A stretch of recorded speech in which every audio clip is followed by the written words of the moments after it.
وعليكم السلام ورحمة الله وبركاته. نعم Sheikh Muhammad, jazakallah khair wa barakallahu fik. Video imetufurahisha wengi kuona chewa ya meza, sijui ni samaki wa changu hao. Ala kulli hal, kuhusiana na suala lako, najuzu kula samaki waliomezwa na samaki mwingine, haina juzu, haina mushkila yote, kwa sababu samaki hana hukumu ya kuchinjwa, bali samaki hata akifa katika bahari, basi maiti yake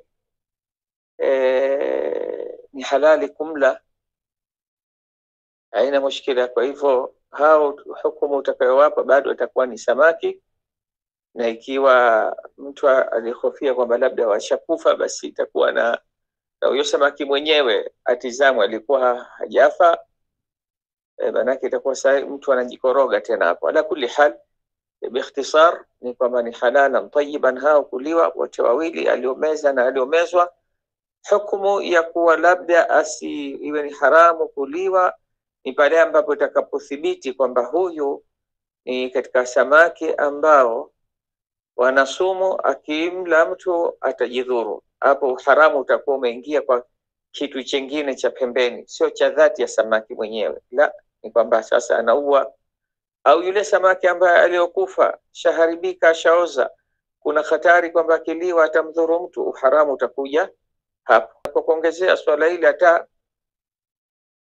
halina khilaf kuhusiana na samaki kuliwa akiwa kafa, na hata kama utaikuta khilaf, basi unaitwa khilaf ghair mu'tabar, si ya kuzingatia. Lakini pia hata labda kwa kuongezea na kwa faida, hata ng'ombe aliyokuwa na mimba, basi pindi akichinjwa yule ng'ombe, bila shaka mtoto kule atakufa na atakuwa hajachinjwa, basi hukumu yake anapewa hukumu ya mama, kwamba kuchinjwa kwa mama ndio kuchinjwa kwa yule mtoto. Wa shukran wa jazakallahu khairan.